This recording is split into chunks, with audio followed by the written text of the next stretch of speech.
A ver, ¿cómo se gana una elección cuando la gente sencillamente ya no se cree a los políticos? Pues hoy vamos a desgranar la estrategia, que es bastante ingeniosa, que montó el publicista Mauricio Sandoval para el candidato Víctor Hugo Figueroa. Y lo hizo, ojo, en un escenario de desconfianza total. Ese era el gran reto. Claro, el punto de partida.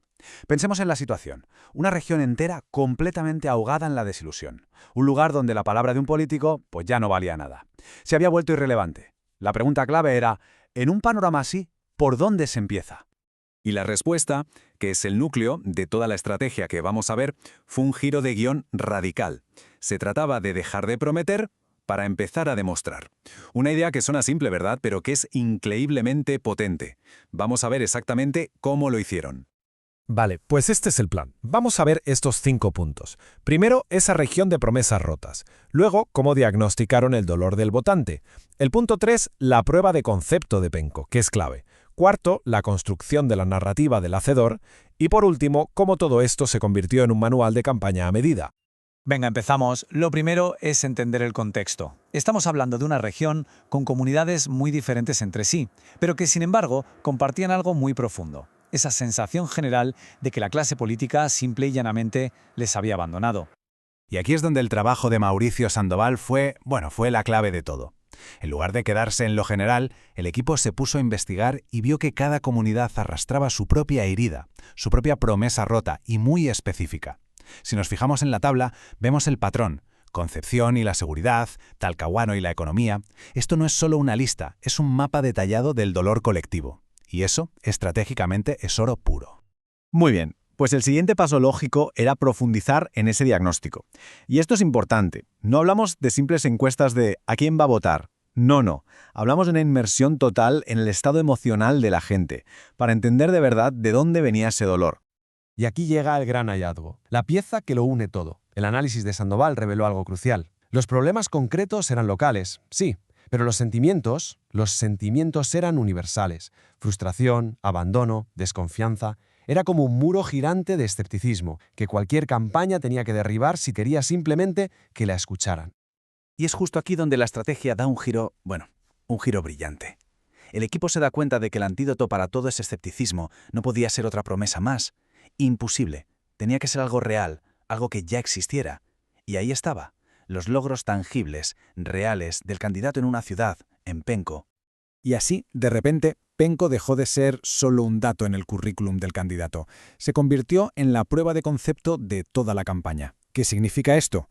Pues que era la demostración real, la evidencia irrefutable de que este candidato no era de los que solo hablaban, era de los que, sobre todo, hacían.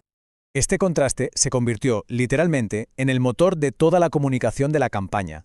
Por un lado, teníamos las palabras vacías, el discurso político de siempre, que solo generaba cinismo. Y por el otro, los resultados de Penco, concretos, terminados, verificables. La estrategia era simple: hechos contra palabras. Vale, ya tenían la base, esa prueba de concepto. El siguiente paso, lógicamente, era construir sobre ella, crear una narrativa, una historia coherente y sobre todo convincente para el candidato. Y este fue el eslogan que lo resumía todo. Pero ojo, que es mucho más que una frase pegadiza. Es, en realidad, todo un plan estratégico resumido en una línea. La idea es clara. Lo que funcionó en Penco se puede hacer en toda la región. Es una promesa basada en una prueba. Esta narrativa se apoyaba en 3 pilares fundamentales, y cada uno de ellos estaba pensado milimétricamente para ir derribando ese muro de cinismo del que hablábamos. Primero, posicionarlo como el hacedor, no el que promete. Segundo, como un líder de centro, unificador. Y tercero, apostar por una comunicación directa y honesta. Esta frase es oro puro, estratégicamente hablando. Es que lo tiene todo. Encapsula a la perfección esa idea del líder centrista enfocado en resultados y sobre todo consolida esa identidad clave de ser un hacedor, alguien que está por encima de las siglas para conseguir que las cosas se hagan.